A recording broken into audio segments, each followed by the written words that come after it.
नमस्कार, आप देख रहे हैं डीडी न्यूज। आपके साथ मैं हूं गौरव श्रीवास्तव। तो चलिए बुलेटिन की शुरुआत करते हैं और सबसे पहले नजर डालते हैं इस वक्त की हेडलाइंस पर।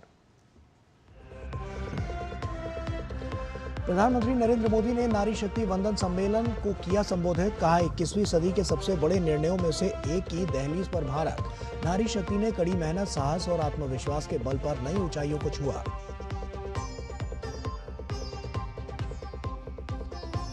तमिलनाडु में चुनाव प्रचार तेज। प्रधानमंत्री मोदी का तमिलनाडु भाजपा कार्यकर्ताओं से संवाद। भाजपा अध्यक्ष नितिन नवीन ने अर्थांगी में जनसभा को किया संबोधित। डीएमके, कांग्रेस, टीवीके सहित अन्य दल प्रचार में जी जान से जुटे।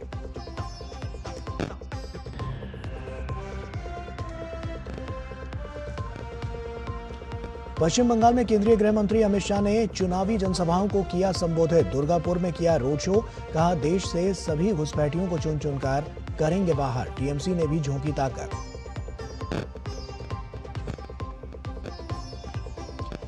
पश्चिम एशिया के घटनाक्रम पर भारत की पैनी नजर। नागरिकों की सुरक्षा और ऊर्जा आपूर्ति सरकार की प्राथमिकता। मंगलवार को एक और एलपीजी टैंकर पहुंचेगा मुंबई।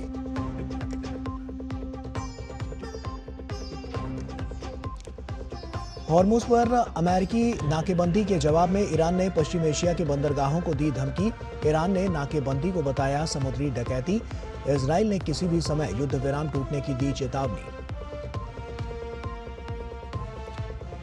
प्रख्यात गायिका आशा भोसले पंचतत्व में विलीन। मुंबई में राजकीय सम्मान के साथ दी गई अंतिम विदाई। भावुक पल के साथ एक युग का अंत। और आइए अब शुरुआत करते हैं। प्रधानमंत्री नरेंद्र मोदी ने राष्ट्रीय स्तर के नारी शक्ति वंदन सम्मेलन में हिस्सा लिया। उन्होंने इस अवसर पर सभा को संबोधित भी किया। कार्यक्रम में विभिन्न क्षेत्रों की प्रख्यात हस्तियों और उपलब्धि हासिल करने वाले महिलाओं ने हिस्सा लिया। इसमें सरकार, शिक्षा जगत, विज्ञान, खेल, उद्यमिता, मीडिया, सामाजिक कार्य और संस्कृति जैसे विभिन्न क्षेत्रों की प्रतिनिधि शामिल हुई। प्रधानमंत्री ने कहा कि देश के विकास यात्रा के पड़ावों के बीच भारत 21वीं सदी के सबसे निर्णयों में से एक निर्णय लेने जा रहा है। उन्होंने कहा कि सरकार का निर्णय नारी शक्ति को समर्पित है। नई दिल्ली के विज्ञान भवन में नारी शक्ति वंदन सम्मेलन। प्रधानमंत्री नरेंद्र मोदी ने अपने संबोधन में नारी शक्ति वंदन अधिनियम को 2029 से लागू करने के लिए 16, 17, 18 अप्रैल को होने जा रही संसद की बैठक का उल्लेख किया। कहा, भारत 21वीं सदी के सबसे बड़े निर्णयों में से एक लेने जा रहा है। ये निर्णय नारी शक्ति को समर्पित है। हमारे देश की संसद एक नया इतिहास रचने के करीब है। एक ऐसा नया इतिहास जो अतीत की संकल्पनाओं को साकार करेगा, जो भविष्य के संकल्पों को पूरा करेगा। पीएम ने कहा, महिला आरक्षण की जरूरत दशकों से महसूस हो रही थी। 2023 में ऐतिहासिक नारी शक्ति वंदन अधिनियम सर्वसम्मति से पारित हुआ। पीएम ने कहा कि इसे 2029 तक हर हाल में लागू करने की मांग उठी थी। पीएम ने विश्वास जताया कि 2029 से इसे लागू करने का काम भी संवाद, सहयोग और सहभागिता से होगा। जिस प्रकार से इस अधिनियम को पारित किया गया था और संसद का, सदन का गौरव बढ़ा था, इस बार भी सबके सामूहिक प्रयास से संसद की गरिमा और नई ऊंचाइयों को छुएगी। देश की हर नारी को भी अच्छा लगेगा कि हर दल ने राजनीति से ऊपर उठकर उनके हित में ये महत्वपूर्ण निर्णय लिया है, काम किया है। पीएम ने आजादी की लड़ाई से संविधान सभा के निर्णयों और स्वतंत्र भारत की नींव रखने में नारी शक्ति के असीमित योगदान का जिक्र किया। कहा कि आजादी के बाद भी जिन महिलाओं को प्रतिनिधित्व का मौका मिला, उनका योगदान भी शानदार रहा है। बीते कुछ दिनों से देश भर में महिलाएं मुखर होकर इस विषय पर बात कर रही है। व्यापक रूप से एक डिबेट चल रहा है और लोकतंत्र की एक बहुत बड़ी ताकत है। विधानसभा और लोकसभा पहुंचने में उनके सपनों को, आप सबके सपनों को नए पंख मिलने जा रहे हैं। पीएम का संदेश साफ था। भारत की नारी शक्ति ने अपनी कड़ी मेहनत, साहस और आत्मविश्वास के बल पर नई ऊंचाइयों को छुआ है। पीएम ने जोर देकर कहा कि अब हमें मिलकर उन्हें और अधिक सशक्त बनाने के लिए अवसरों का विस्तार करना होगा। Bureau report, DD news.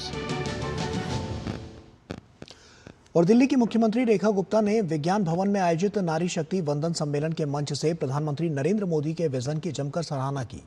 मुख्यमंत्री ने महिला आरक्षण बिल को एक ऐतिहासिक निर्णय बताते हुए कहा कि ये कदम देश में विमेन लेड डेवलपमेंट यानी महिला नेतृत्व वाले विकास के नए युग की शुरुआत करेगा।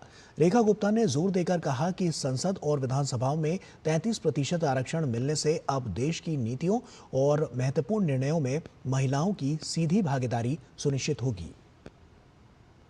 ये बिल जिससे विधानसभा में, पार्लियामेंट में 33% महिलाओं को आरक्षण देने का आपका ये निर्णय आपका विजन दिखाता है, जो केवल देश में डेवलपमेंट नहीं, वुमेन लेड डेवलपमेंट, जिसके माध्यम से देश के निर्णयों में, देश की नीतियों में अब देश की महिलाएं अपनी सहभागिता कर सकती हैं। दिल्ली की Indira Gandhi national open university IGNOU में नारी शक्ति वंदन अधिनियम को लेकर छात्र संवाद कार्यक्रम का आयोजन किया गया। इस मौके पर राष्ट्रीय महिला आयोग की चेयरपर्सन विजया रहाटकर, सांसद बांसुरी स्वराज, बीजेपी नेता श्याम जाजू, कुलपति उमा कांजीलाल सहित तमाम छात्र छात्राओं ने हिस्सा लिया। कार्यक्रम के दौरान नारी शक्ति वंदन अधिनियम को लेकर जन जागरूकता लाने, समाज के तमाम आयामों में महिलाओं की भागीदारी पर चर्चा हुई।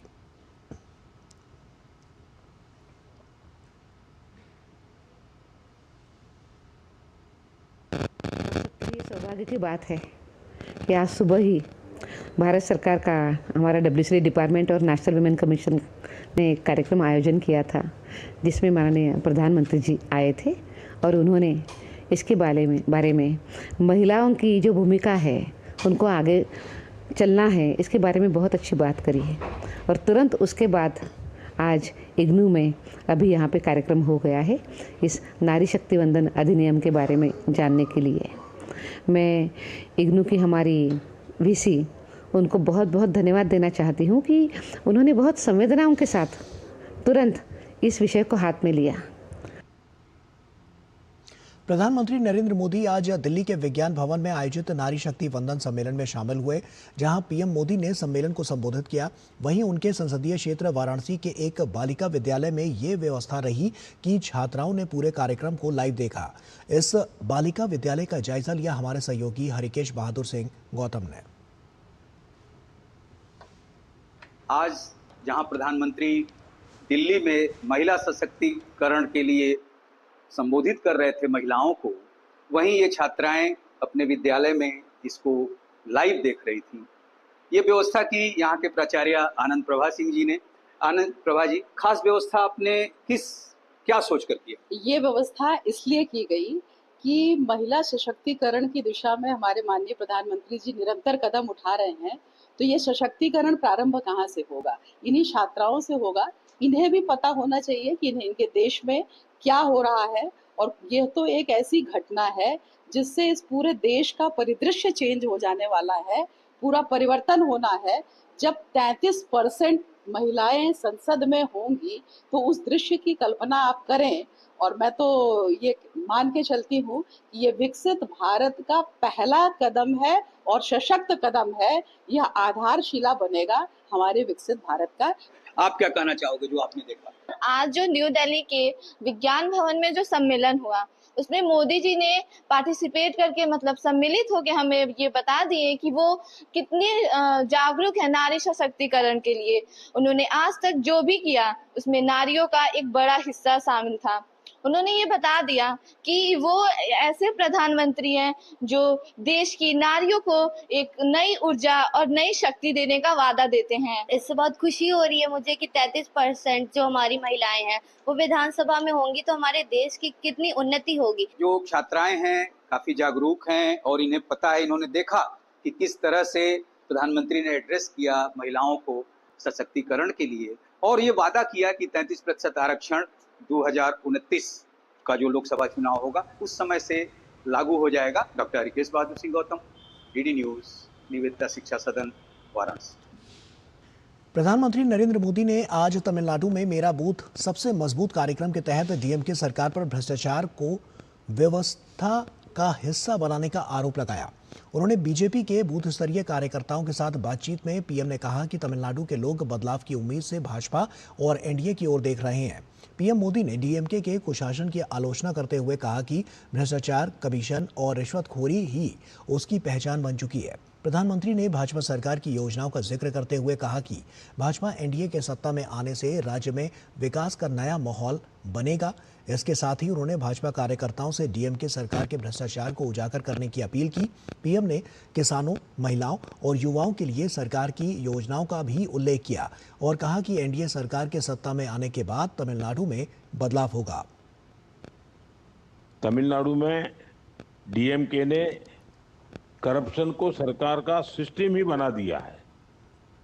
पूरी सरकार के अनेक मंत्री, हर एक विभाग करप्शन और धांधली में इन्वॉल्व है। कई मंत्रियों पर तो केस भी चल रहे हैं और इसलिए कमीशन, कलेक्शन और करप्शन आज डीएमके सरकार की पहचान बनता जा रहा है। तमिलनाडु विधानसभा के लिए प्रचार चरम पर है। सभी दलों के नेता अपने अपने क्षेत्र में जनता को लुभाने में जुटे हुए हैं और इसी कड़ी में भाजपा अध्यक्ष नितिन नवीन ने तमिलनाडु के अर्थांगी में जनसभा को संबोधित करते हुए कहा कि जनता एनडीए को सत्ता सौंपने के लिए तैयार है। तो वहीं कांग्रेस सांसद कार्ति चिदंबरम बीजेपी पर हमलावर नजर आए। वहीं दूसरी तरफ पश्चिम बंगाल की मुख्यमंत्री ममता बनर्जी ने आज टीवीके को समर्थन देने का भी ऐलान किया है। तमिलनाडु विधानसभा के लिए प्रचार चरम पर है। एआईएडीएमके, डीएमके, कांग्रेस और अन्य दलों के नेता अपने अपने क्षेत्र में जनता को लुभाने में जुटे हैं। भाजपा अध्यक्ष नितिन नवीन ने तमिलनाडु के अर्थांगी में जनसभा को संबोधित किया। वीओसी थिडल मैदान में हुई जनसभा में भाजपा अध्यक्ष ने कहा कि तमिलनाडु की जनता बदलाव देख रही है और एनडीए को सत्ता सौंपने के लिए तैयार है। उन्होंने कहा कि केंद्र सरकार की योजनाओं से गरीबों को राहत मिली है और तमिलनाडु में सरकार बनते ही ये राहत दोगुनी हो जाएगी। तो वहीं कांग्रेस सांसद कार्ति चिदंबरम बीजेपी के राष्ट्रीय अध्यक्ष नितिन नवीन पर हमलावर नजर आए। उन्होंने कहा कि तमिलनाडु के बारे में उनकी समझ बहुत ही सीमित है। तमिलनाडु के लोग पहले से ही डीएमके सरकार को हटाने के लिए दृढ़ हैं और वे तमिलनाडु में एनडीए सरकार लाना चाहते हैं। Modi government in Tamil Nadu, I think is understanding. Tamil Nadu के बारे में उनकी समझ बहुत ही सीमित है। भारत के सभी राज्यों में हम सबसे ज्यादा हिंदू हैं। भारत में किसी भी दूसरी जगह के मुकाबले हमारे यहाँ प्रति वर्ग किलोमीटर ज्यादा मंदिर है। Hindutva doesn't gel well with Tamil Nadu. Mylapore विधानसभा क्षेत्र से भाजपा उम्मीदवार तिमिलिसाई सुंदरराजन ने चुनाव प्रचार किया। उन्होंने डीएमके पर भ्रष्टाचार के आरोप लगाए। तो वहीं टीवीके के महासचिव सीटीआर निर्मल कुमार ने डीएमके पर मतदाताओं पर दबाव डालने का आरोप लगाया। वे हमेशा झूठ बोलते हैं। आप जाकर लोगों से पूछ सकते हैं पिछले 5 सालों में एमएलए यहाँ कब आए हैं और कौन कौन सी समस्याएं हल हुई। ये सिर्फ माइलापुर में नहीं, सभी चुनाव क्षेत्रों में है। इसलिए डीएमके विकास का दावा बिल्कुल नहीं कर सकती। डीएमके ऐसा कर रही है और ज्यादातर दफ्तर अभी भी उनके नियंत्रण में हैं। हमारे पास बहुत सारे वीडियो सबूत हैं और जिन लोगों को इस समस्या का सामना करना पड़ रहा है उन्होंने भी अपनी गवाही दी है। सख्त कार्रवाई की जरूरत है। कमीशन। इस बीच पश्चिम बंगाल की मुख्यमंत्री ममता बनर्जी ने तमिलनाडु में अभिनेता से नेता बने विजय की पार्टी टीवीके को समर्थन देने का ऐलान किया है। टीएमसी नेता जे जॉर्ज ने कहा है कि लोकतांत्रिक मूल्यों की रक्षा के लिए समान विचारधारा वाली पार्टियों का साथ आना जरूरी है। इस बीच कुछ विवाद भी सामने आए हैं, लेकिन ममता ने साफ किया है कि ये समर्थन निष्पक्ष राजनीति और पारदर्शिता को मजबूत करने के लिए है। Bureau report, DD news. और पश्चिम बंगाल में विधानसभा चुनाव को लेकर सियासी माहौल पूरी तरह से गर्म हो चुका है। चुनावी मैदान में उतरे सभी दलों के दिग्गज नेता जोर शोर से प्रचार में जुटे हुए हैं और अपनी अपनी रणनीति के जरिए मतदाताओं को साधने की कोशिश कर रहे हैं। इसी बीच अमित शाह ने बीरभूम और पश्चिम वर्धमान में रैली कर जहां ममता बनर्जी पर निशाना साधा, तो वहीं ओवैसी समेत कई बड़े नेता एक दूसरे पर तीखे हमले करते हुए नजर आए, जिससे चुनावी मुकाबला और भी दिलचस्प होता जा रहा है। पश्चिम बंगाल विधानसभा चुनाव के लिए सभी दलों के दिग्गज नेताओं का प्रचार जारी है। पक्ष हो या विपक्ष, सभी दल अपने अपने अंदाज में वोटरों को लुभाने में लगे हुए हैं। इसी कड़ी में केंद्रीय गृह मंत्री अमित शाह ने बीरभूम और पश्चिम बर्धमान में रैली कर सीएम ममता बनर्जी पर निशाना साधा। अमित शाह ने साफ कहा कि अगर राज्य में कमल खिला तो एक एक घुसपैठिए की विदाई तय है। चुनाव जो है घुसपैठियों को निकालने का चुनाव। क्या ममता दीदी निकाल सकती है क्या? हमने तय किया है कि भाजपा सरकार बनते ही 45 दिन में पूरी बंगाल की सीमा पर बाढ़ लगाने के लिए भूमि दे दी जाएगी।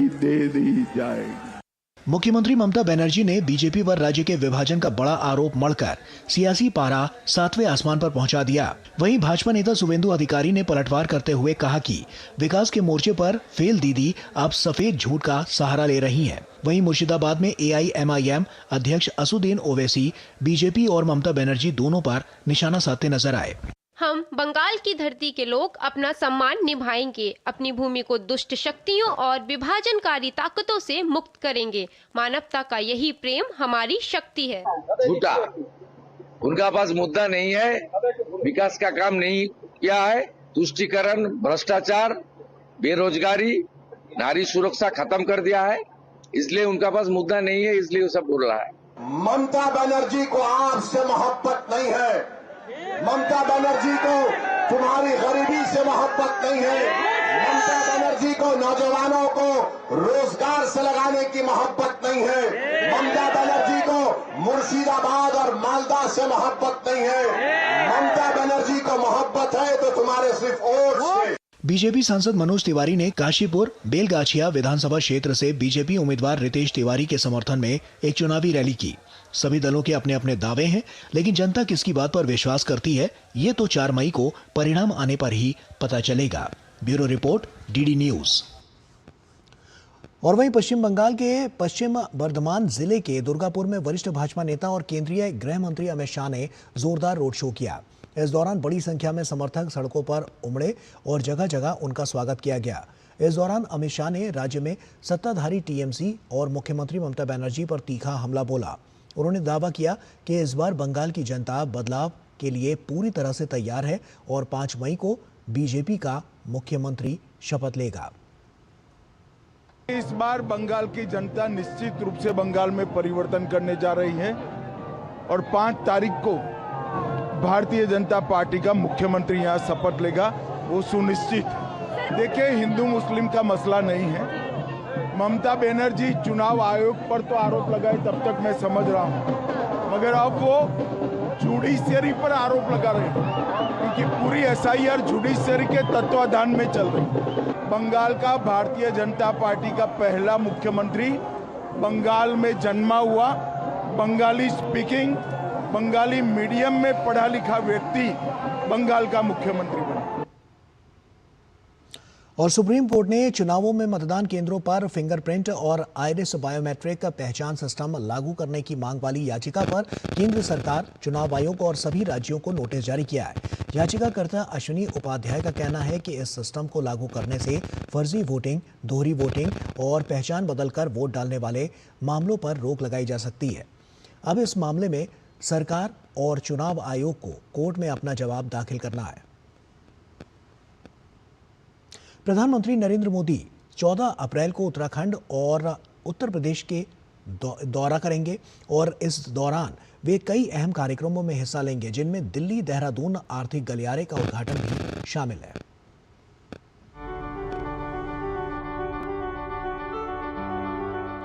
प्रधानमंत्री नरेंद्र मोदी मंगलवार को उत्तर प्रदेश और उत्तराखंड के दौरे पर रहेंगे। PM देहरादून में दिल्ली देहरादून इकोनॉमिक कॉरिडोर का उद्घाटन करेंगे।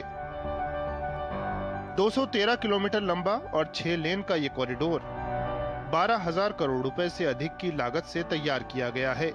कॉरिडोर दिल्ली, यूपी और उत्तराखंड से गुजरता है। इससे दिल्ली और देहरादून के बीच यात्रा में लगने वाला समय 6 घंटे से घटकर 2.5 घंटे रह जाएगा।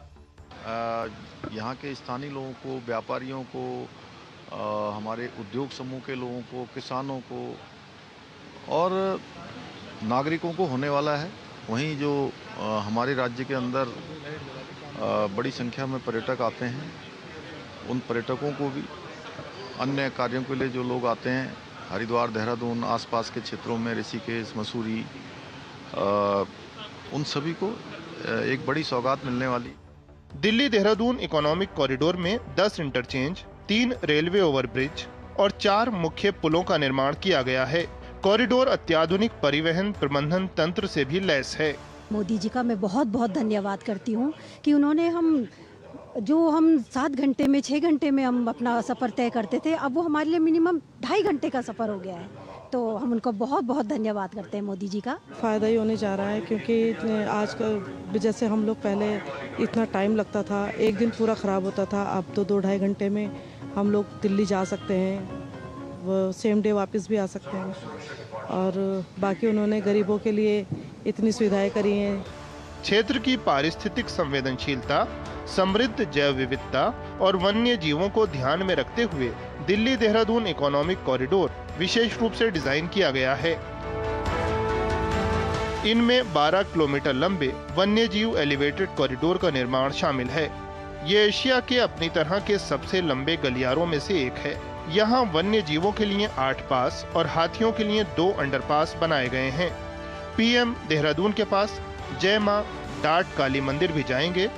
प्रधानमंत्री वहां दर्शन पूजन करेंगे।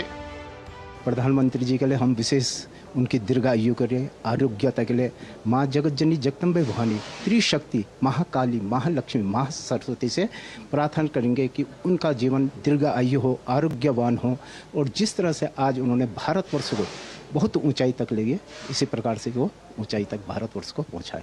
आज विश्व के अंदर जिस तरह से भारत का नाम है, तो ये तो हमारे लिए बड़े गौरव की बात है।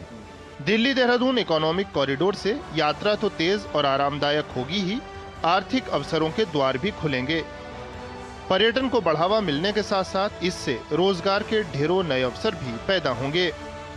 इस एक्सप्रेसवे पर आपको जिस रफ्तार से गाड़ियां दौड़ती हुई नजर आएंगी, कुछ उसी तरह से अब उत्तराखंड का विकास भी रफ्तार भरने वाला है। प्रधानमंत्री नरेंद्र मोदी के विजन में देश भर में मजबूत कनेक्टिविटी और आधुनिक इंफ्रास्ट्रक्चर की जो तस्वीर है, ये एक्सप्रेसवे उसी दिशा में एक बड़ा कदम साबित होने जा रहा है। बेहतर सफर, नए अवसर और तेज होती तरक्की, ये सड़क आने वाले कल की एक मजबूत नींव बनती हुई दिखाई दे रही है।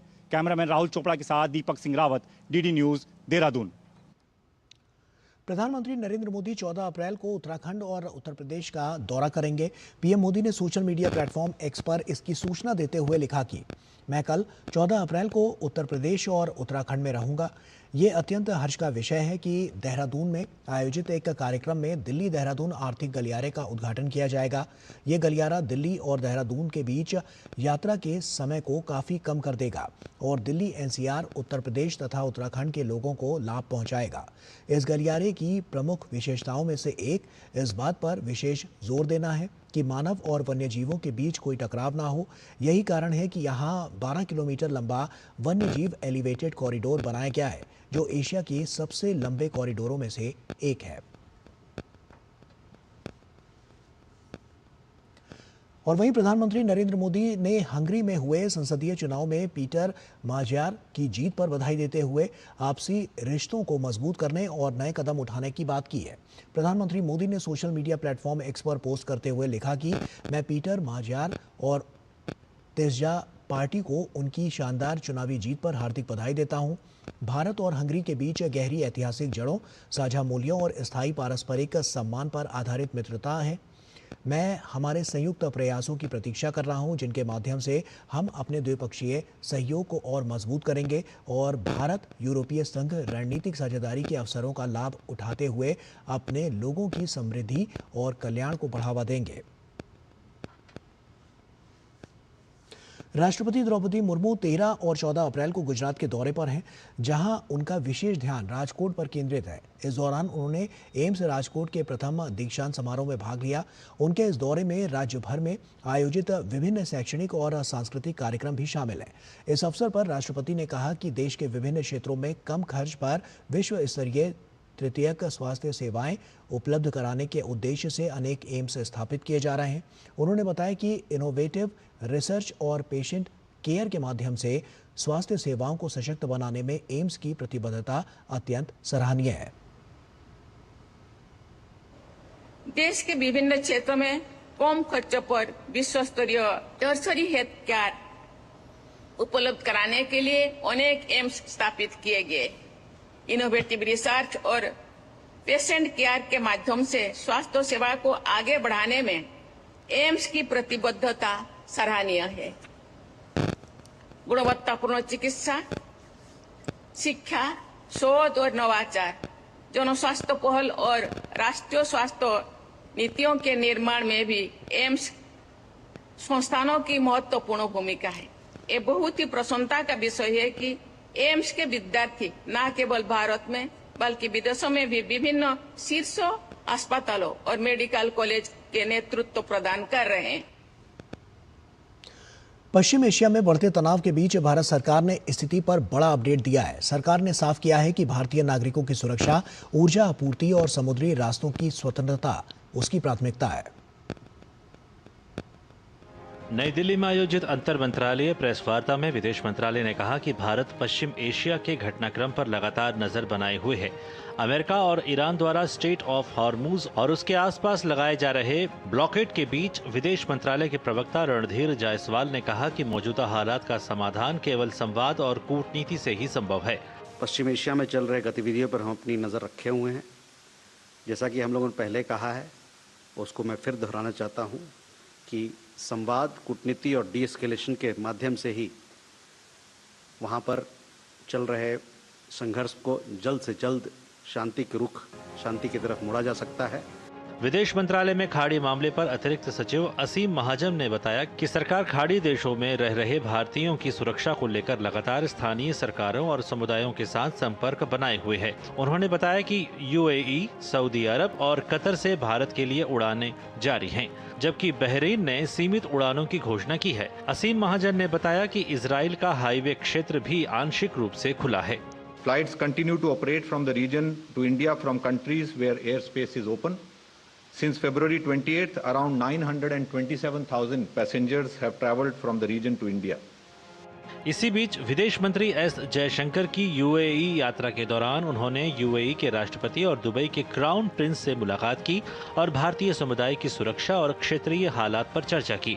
ऊर्जा के मौके पर सरकार ने कहा कि देश में आपूर्ति सामान्य बनाए रखने के लिए सभी जरूरी कदम उठाए जा रहे हैं। एलपीजी पर दबाव है और इसलिए उपभोक्ताओं को पीएनजी और बिजली जैसे विकल्प अपनाने की सलाह दी गई है। डोमेस्टिक एलपीजी सप्लाई नॉर्मल है, किसी भी डिस्ट्रीब्यूटर पर कोई ड्राई आउट रिपोर्टेड नहीं है। ऑनलाइन बुकिंग लगभग 99% तक पहुंच गई है। इसके अलावा डाइवर्जन को रोकने के लिए ओटीपी बेस एलपीजी डिलीवरी की जा रही है। सरकार की तरफ से अंतर मंत्रालय ब्रीफिंग में पश्चिम एशिया संकट के बीच उद्योगों की स्थिति के बारे में भी बताया गया। भारी उद्योग मंत्रालय के अतिरिक्त सचिव डॉक्टर हनीफ कुरैशी ने बताया कि बसों और ट्रकों के मैन्युफैक्चरिंग को कई तरह की रियायतें दी गई हैं। साथ ही इलेक्ट्रिक वाहनों को घरेलू तकनीक से बनाने पर जोर दिया गया है। Under the PM E-Drive scheme, the terminal date of the subsidies for three-wheelers rickshaws was till March 2026. That has now been extended by 2 years till March 2028. इस बीच स्ट्रेट ऑफ हार्मुज के पार भारत के 15 जहाज हैं, लेकिन मंगलवार को एलपीजी से भरा एक टैंकर मुंबई के बंदरगाह पर पहुंचेगा। इंडियन फ्लैग्ड एलपीजी वेसल जग विक्रम ने 11 अप्रैल को क्रॉस किया था स्ट्रेट ऑफ हार्मुज को, और इस वेसल पर करीब 20,400 मैट्रिक टन एलपीजी है और इसमें 24 सीफेरर ऑन बोर्ड हैं और इसके अब 14 अप्रैल को कांडला पहुंचने की संभावना है।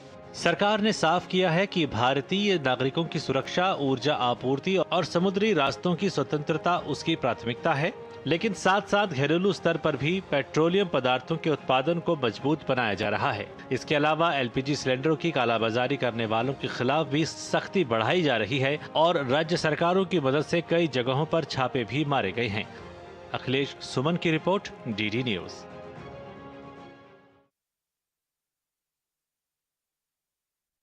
जल्द हाजिर होते हैं। भारत की सेना ने स्ट्राइक की है। भारत माता की जय! जो सच है हम वही दिखाते हैं।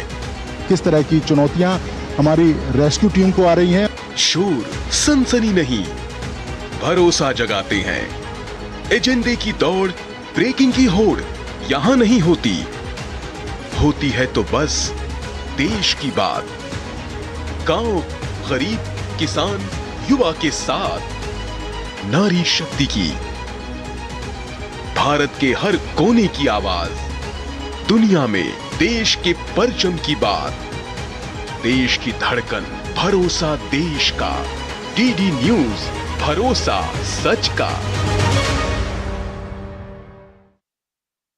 ये भारत है, देश से ज्यादा ये एक सिविलाइजेशन है।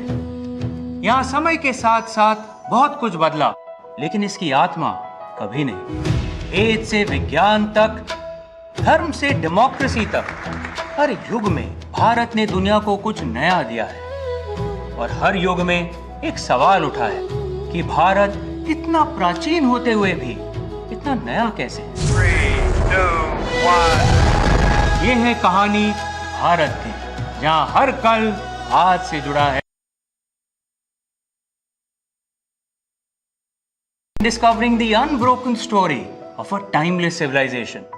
Infinite India, the भारतीय वे। जल्द ही सिर्फ।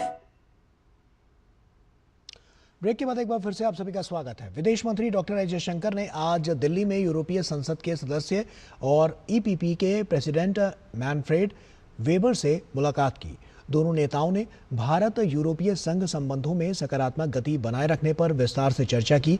साथ ही भारत यूरोपीय संघ मुक्त व्यापार समझौते यानी एफटीए के शीघ्र अनुसमर्थन की आवश्यकता पर भी सहमति व्यक्त की, ताकि दोनों पक्षों के बीच आर्थिक सहयोग को नई गति मिल सके।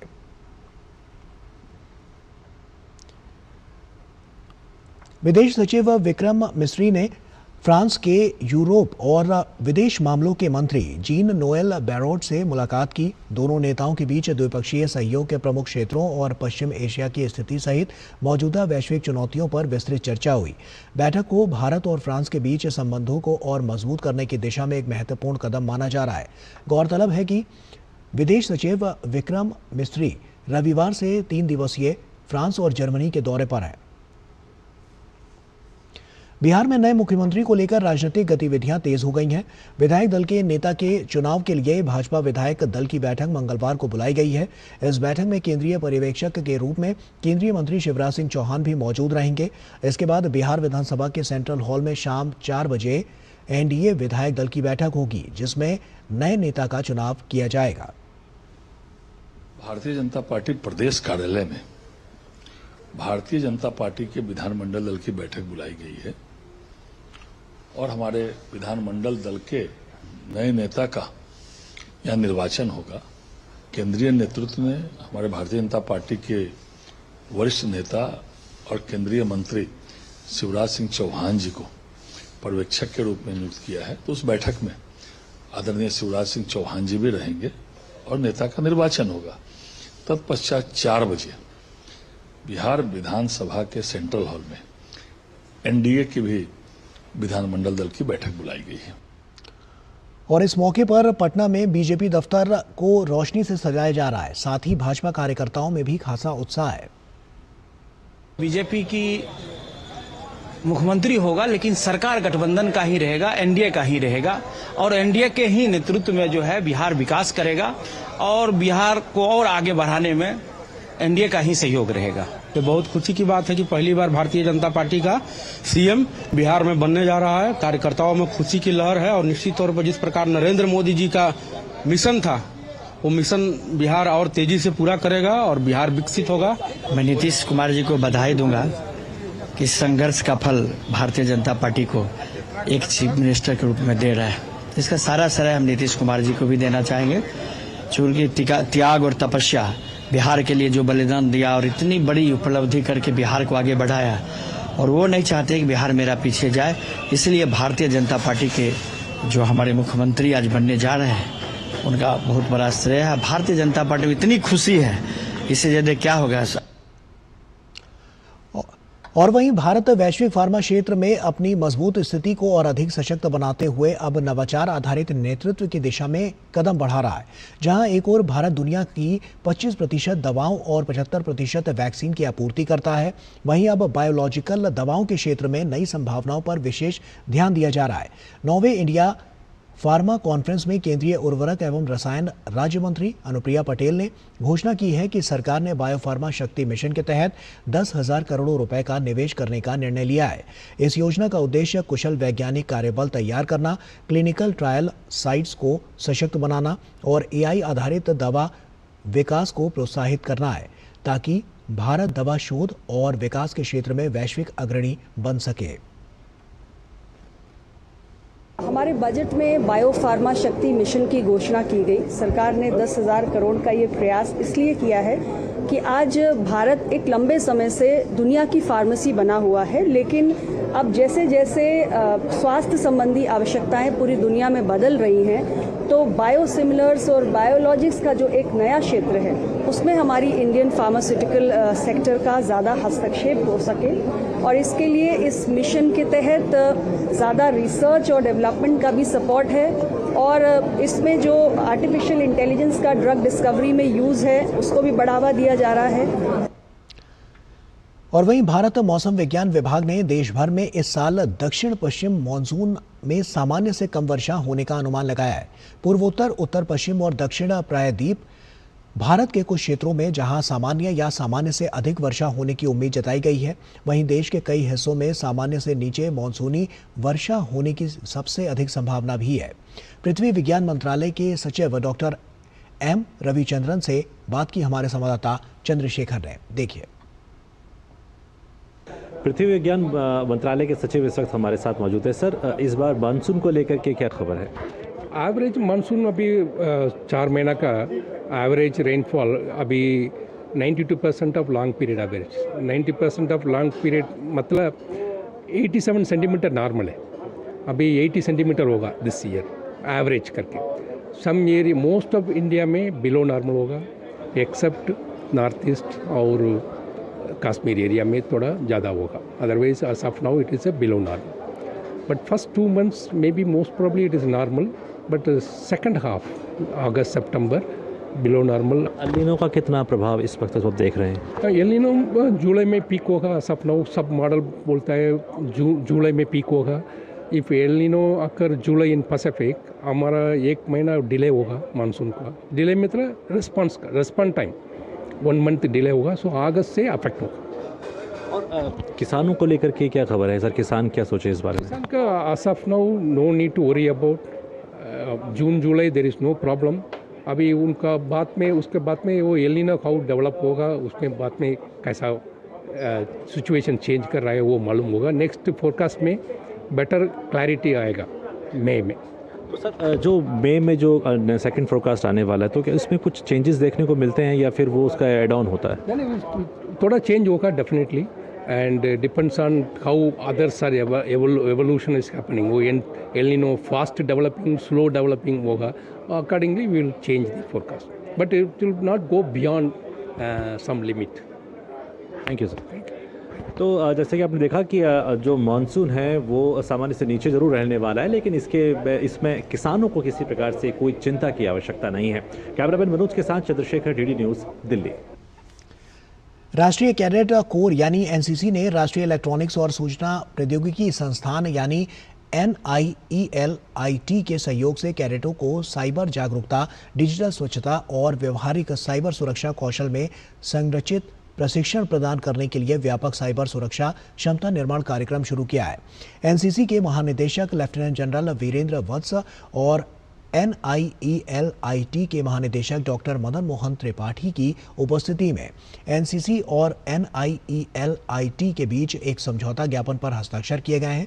पेश है हमारे संवाददाता गिरीश निशाना की खास रिपोर्ट। NCC में अब कैडेटों को साइबर का प्रशिक्षण दिया जाएगा। किस तरह का है ये प्रशिक्षण, इस पर ज़्यादा बात करने के लिए हमारे साथ मौजूद हैं NCC के महानिदेशक लेफ्टिनेंट जनरल वीरेंद्र वत्स। सर, किस तरह का आज MOU साइन हुआ है? हमने एक एग्रीमेंट साइन किया है NIELIT, that is national institute of electronics and information technology और NCC के बीच में, जिसके अंतर्गत साइबर ट्रेनिंग एनसीसी में एक स्ट्रक्चर्ड वे में इंट्रोड्यूस की जाएगी। और इस साइबर ट्रेनिंग के 2 पहलू होंगे, बेसिक और एडवांस्ड। बेसिक ट्रेनिंग में सभी कैडेट्स एनसीसी के पैन इंडिया वो जहाँ भी हैं वो नाइलेट द्वारा एक निर्धारित ट्रेनिंग प्रोग्राम में हिस्सा ले सकेंगे। ऑनलाइन उनकी ट्रेनिंग होगी तकरीबन 10 से 15 दिन की, और ये हर कैडेट को ओपन रहेगा एट नो कॉस्ट। लेवल 2 के लिए साइबर डिफेंडर कोर्स के लिए इन लोगों में से जिन्होंने साइबर अवेयरनेस ट्रेनिंग कर रखी है, इंडिया में चुनिंदा हब्स बनेंगे, हर रीजन में एक hub, north India, south, east, west, जहां पर ऑन साइट ट्रेनिंग होगी एनसीसी कैंप में।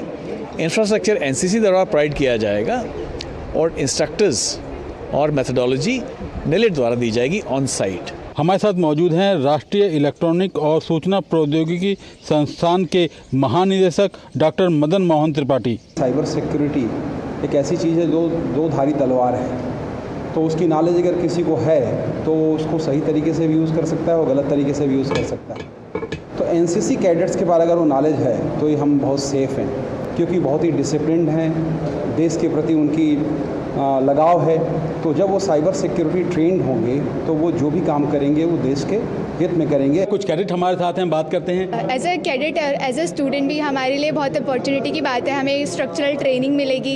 इस कैंप के अंदर जो हमारा कैंप होगा उसके अंदर हमें प्रैक्टिकल नॉलेज दी जाएगी। इस कोर्स के थ्रू हमें अवेयरनेस होगी and we can counter attack threats जो साइबर सिक्योरिटी एंड ऑल चीज़ों में होते हैं। जैसे अभी हम साइबर सिक्योरिटी के बारे में पढ़ेंगे तो इससे जैसे हमारे पहले फैमिली मेम्बर्स हैं, जो रिलेटिव्स हैं, हम उनको इस बारे में बताएंगे कि कैसे इस थ्रेट से आप बच सकते हैं, और फिर जैसे हमारे आस पड़ोस में जो लोग रहते हैं हम उनको बताएंगे। जैसे अभी एनसीसी हम ड्रिल करते हैं, वैसे अब हम साइबर सिक्योरिटी वॉरियर भी बन सकते हैं इन फ्यूचर। तो ये हमारे को एक अच्छा अपॉर्चुनिटी देगा, इन फ्यूचर हम इसमें और अच्छा ग्रोथ कर सकते हैं। तो हम सोसाइटी में भी अवेयरनेस फैला सकते हैं, जैसे आप कोई भी थ्रेट्स आते हैं साइबर क्राइम से रिलेटेड, उससे आप कैसे प्रिकॉशंस ले सकते हैं, कैसे उन फेक कॉल से जो भी हमारे साथ मतलब फिशिंग वगैरह, मालवेयर्स वगैरह अटैक्स होते रहते हैं, ऑनलाइन फ्रॉड्स होते रहते हैं, उनसे कैसे बच सकते हैं। एनसीसी की इस पहल का उद्देश्य प्रशिक्षित एनसीसी साइबर कैडेटों का एक समूह तैयार करना है जो जमीनी स्तर पर साइबर जागरूकता फैलाएगा। कैमरामैन राजकुमार के साथ गिरीश निशाना, डीडी न्यूज, दिल्ली। और केंद्र सरकार ने startup India fund of funds 2.0 की घोषणा कर दी है। इस योजना के तहत कुल 10,000 करोड़ का कोष बनाया जाएगा, जिसका मुख्य उद्देश्य देश के स्टार्टअप पारिस्थितिकी तंत्र को मजबूत वेंचर और ग्रोथ कैपिटल उपलब्ध कराना है। ये फंड 2016 में शुरू किए गए fund of funds for startups की सफलता पर आधारित है। फंड्स ऑफ फंड 2.0 पात्र सेबी रजिस्टर्ड वैकल्पिक निवेश फंड्स को पूंजी उपलब्ध कराएगा, जो गहरे तकनीकी स्टार्टअप्स, प्रारंभिक वृद्धि चरण के स्टार्टअप्स, प्रौद्योगिकी और अन्य नवाचारी स्टार्टअप्स में निवेश करेंगे। योजना में निवेश की स्क्रीनिंग के लिए वेंचर कैपिटल निवेश समिति गठित की जाएगी, जिसमें स्टार्टअप पारिस्थितिकी तंत्र के दिग्गज शामिल होंगे। इसके अलावा एक सशक्त समिति भी बनेगी जो योजना के कार्यान्वयन और प्रदर्शन की निगरानी करेगी। ये योजना विकसित भारत के लक्ष्य को ध्यान में रखते हुए आगे बढ़ाई जा रही है, जो भारत को वैश्विक नवाचार हब बनाने, उच्च गुणवत्ता वाली नौकरियां सृजित करने तथा आर्थिक मजबूती बढ़ाने में महत्वपूर्ण भूमिका निभाएगी। उत्तर प्रदेश के नोएडा में निजी कंपनी के कर्मचारियों का वेतन बढ़ोतरी को लेकर विरोध प्रदर्शन सोमवार को उग्र हो गया। पुलिस ने स्थिति को नियंत्रित करने के लिए मौके पर भारी पुलिस बल तैनात किया है। प्रशासन ने मजदूरों से शांति बनाए रखने और अफवाहों से दूर रहने की भी अपील की है। उत्तर प्रदेश के नोएडा में निजी कंपनियों के कर्मचारियों का वेतन बढ़ोतरी को लेकर चल रहा विरोध प्रदर्शन सोमवार को अचानक से हिंसक हो गया। बड़ी संख्या में जुटे कर्मचारियों ने अपनी मांगों को लेकर जोरदार प्रदर्शन किया, जो धीरे धीरे उग्र रूप ले बैठा।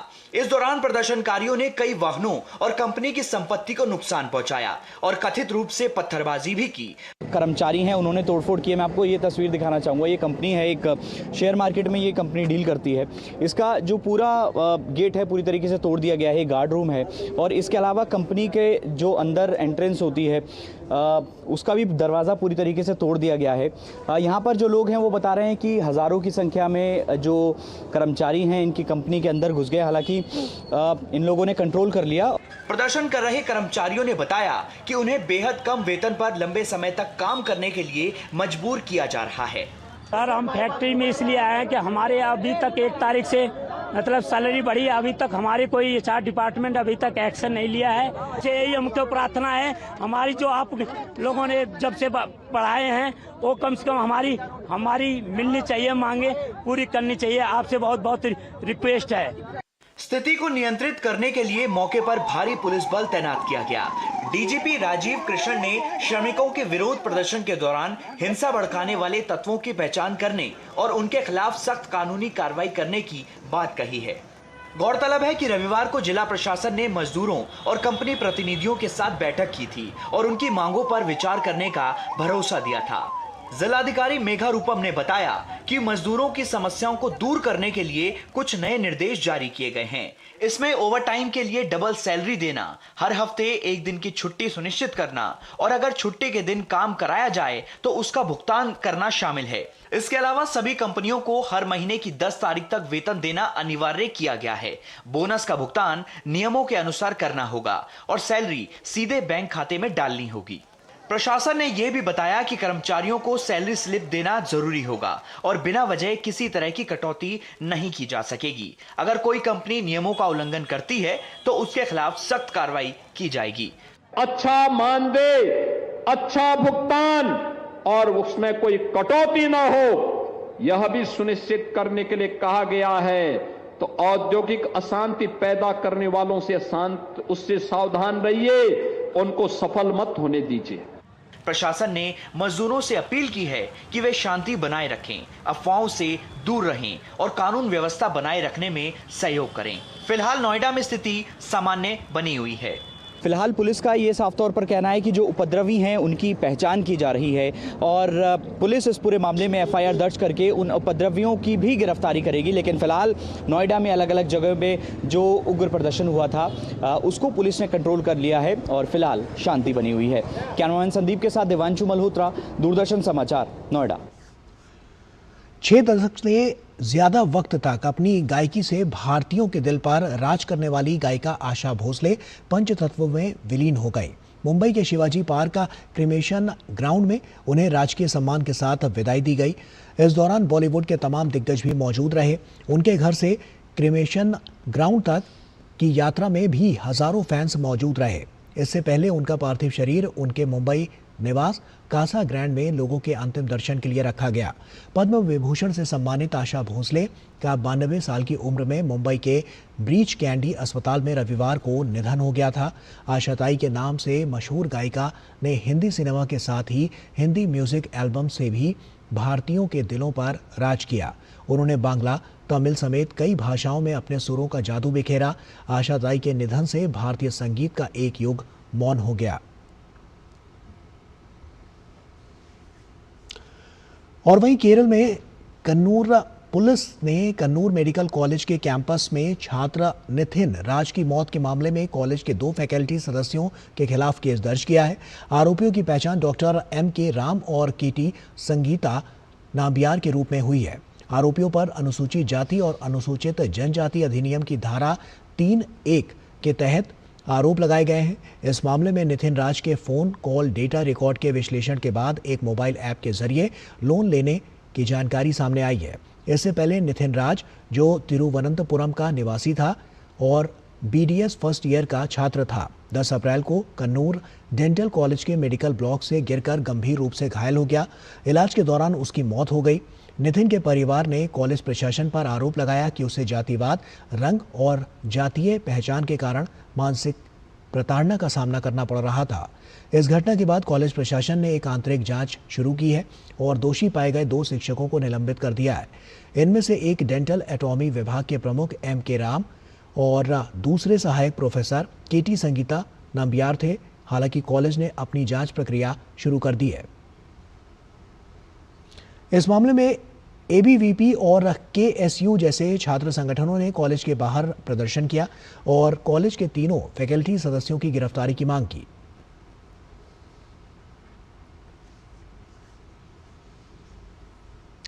गुजरात के सुरेंद्रनगर जिले में एक तेज रफ्तार ट्रक की चपेट में आने से 7 लोगों की मौत हो गई है और कुछ अन्य घायल भी हुए हैं। लखतर विराम गांव हाईवे पर यह भयानक हादसा हुआ है। ये घटना उस समय घटी जब तीर्थयात्रियों का एक समूह डेकावाला स्थित महादेव मंदिर के लिए जा रहा था। तीर्थयात्री पैदल जा रहे थे, तभी पीछे से तेज रफ्तार से आ रहे एक ट्रक ने उन्हें टक्कर मार दी। इस हादसे में 5 महिलाओं और 2 पुरुषों की मौत हो गई है। तीर्थयात्रियों के शवों को पोस्टमार्टम के लिए अस्पताल भेज दिया गया है। नासिक के स्वयंभू गॉडमैन अशोक खरात पर लगातार जांच एजेंसियों का शिकंजा कसता जा रहा है। प्रवर्तन निदेशालय ने अशोक खरात और उसके साथियों के खिलाफ ECIR दर्ज कर जांच शुरू कर दी है। इसी के तहत नासिक में 5, पुणे में 3 और शिरडी में 3 ठिकानों पर छापेमारी की गई है।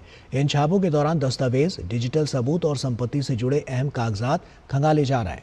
ईडी की इस कार्रवाई से साफ है कि मामला सिर्फ यौन अपराध तक सीमित नहीं है, बल्कि बड़े पैमाने पर वित्तीय अनियमितताओं से भी जुड़ा हुआ है। इस मामले में अशोक खरात, उसके चार्टर्ड अकाउंटेंट प्रकाश पोफले और उनके रिश्तेदारों से जुड़े आवासीय और व्यावसायिक परिसरों के साथ संबंधित सहकारी क्रेडिट सोसाइटियों की शाखाओं को भी जांच के दायरे में लिया गया है। ईडी को शक है कि अशोक खरात ने प्रकाश पोफले और बेटों की मदद से अलग अलग तरीकों और जबरन वसूली के जरिए इकट्ठा की गई राशि को विभिन्न जमीनों में निवेश किया। काशी विश्वनाथ मंदिर कॉरिडोर के गंगा द्वार के समीप स्थित ललिता घाट पर आकर्षक लेजर शो को दोबारा शुरू कर दिया गया है। ये शो पिछले वर्ष बाढ़ आने के कारण बंद हो गया था। इस संबंध में वाराणसी के SDM शंभू शरण ने बताया है कि बाढ़ के दौरान पानी भर जाने से मशीनों में सिल्ट जमा हो गई थी, जिससे उपकरण खराब हो गए थे। इसके चलते लेजर शो का संचालन रोकना पड़ा था। अब इसकी मरम्मत का कार्य दोबारा किया जा रहा है। वहीं ललिता घाट में आए श्रद्धालुओं ने लेजर शो की सराहना की। उन्होंने कहा कि लेजर शो सरल भाषा में बताया गया, जिससे आम नागरिक आसानी से समझ सके। जो हमारे पास भारत के सबसे अधिक फुटफॉल है इस मंदिर में, सबसे अधिक दर्शनार्थियों का आगमन यहाँ होता है, तो उनके सुविधा के दृष्टिगत मंदिर न्यास ने अब ललिता घाट पे ही गंगा आरती की भी शुरुआत करा दी है। इस गंगा आरती के पहले पिछले साल वहाँ पे एक लेजर शो चलता था, जिसमें काशी का महात्म और ललिता घाट के महात्म का 2 फिल्म, छोटी छोटी फिल्म चलती थी और जिसको प्रोजेक्टर से प्रोजेक्ट करके सारे लोगों को दिखाया जाता था। विगत वर्ष जब गंगा में जल स्तर बहुत ज़्यादा बढ़ गया था, उससे एक प्रोजेक्टर को नुकसान पहुंचा था और वो रुक गया था। उसको फिर से सर्विसिंग करा करके नए तरीके से तैयार कराया गया और फिर से वो शुरू हुआ है।